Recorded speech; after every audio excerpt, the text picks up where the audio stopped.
110, take 5, early mark.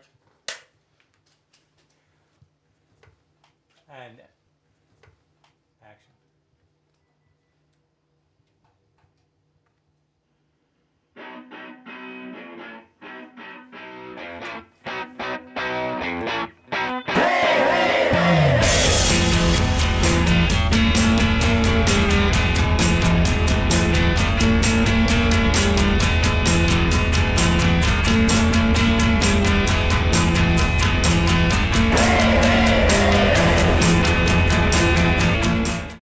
What Goes Up is about a newspaper writer played by Steve Coogan in New York City who's challenged when it comes to telling the truth. He just had written an article about this woman in New York, a local hero, that he had fallen in love with. She then commits suicide after the article comes out. He doesn't tell anybody and actually goes on and writes about her as if she were still alive, which completely shatters journalistic ethics. And he's sent to cover the hometown hoopla for local hero up in New Hampshire, Kristen McCullough. This takes place in 1986, just a few days before the Challenger shuttle disaster happens. And the experience of being surrounded by this, world of confetti and hip hip hooray and red, white, and blue completely leaves him cold.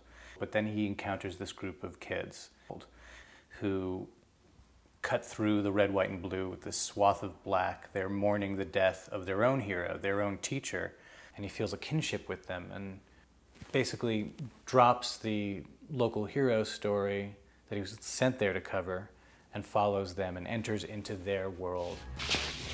I once said his name 3 times and it started to rain. I swear to God. Can you put that in your story? Of course I can. We saw his face in a cloud. He was smiling. Perfect.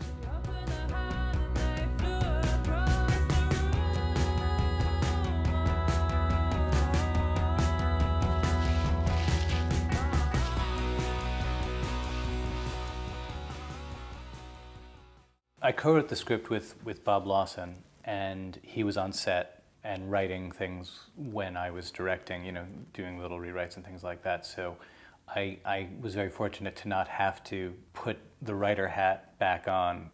I like working with others. I like collaborating with others. It's essentially a collaborative medium. You can't do it alone. Antonio Calvache, our cinematographer, is a brilliant guy who worked on Little Children and In the Bedroom. And there were people in Vancouver who came onto the crew because of Antonio, because they wanted to work with him. When Steve Coogan read the script, I think he saw a lot of himself in Campbell Babbitt. This one was very interesting and intelligent and subtle, and also kind of in some ways a little bit dangerous, sort of fraught with risk, because it's about sexuality and middle age and adolescence and loss, and quite complex and quite ambitious. He's so sharp, and he's able to take his understanding, an intellectual understanding of a character or of a story, and physicalize it. Actors talk about their instrument and knowing how to play their instrument as a pianist might. And he's a virtuoso. Lucy is kind of the queen of this group. She's beautiful and she's very seductive, particularly around adult men. She's not as mature as she makes everyone think. That game to her is romantic, of making everyone think that she's kind of this person, and she is in a way, but she isn't. And I kind of feel like that with my life sometimes. She's so quick to judge the moment at hand for her character. She very rarely needed more than one take. We were so severely limited by time that, especially with Hilary doing a role that was fairly different than things that she's done before, I was worried. And those worries were completely dismissed, evaporated as soon as we got to set.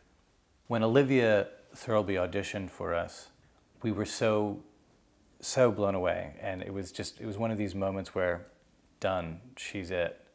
You give your heart over to Tess in this movie, but you know that she's going to probably stamp on it with her pet Benatar boots.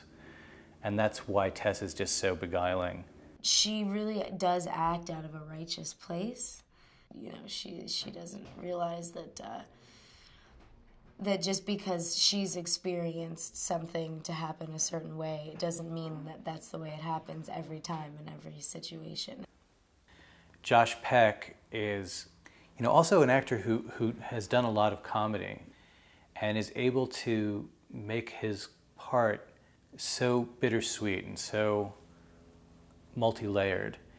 Every character has an intense need, and for Jim, his need is to be vindicated and validated by these people. And the whole time he's just yearning for Lucy especially, but anyone, to give this kid a freaking hug. Well, Molly Shannon is Penelope, who's a school marm, music teacher, the butt of a lot of the jokes in the movie. She's got a lightness, she brings a kind of sadness to it, but, you know, in a very, very funny way. If you can really tell a story from your heart, or create a character from your heart, or tell a story from your heart, it's really great because people do respond to that. You can't think, what do people want? If you just really tell your own story that's inside of you, it's amazing what can come from that simple thing. I used to have this room. Sam used to visit me here. I'm sorry. It's just so hard to take in sometimes. Oh. That's hard. Thank you. It's okay. Thank you. Oh. I need a hug.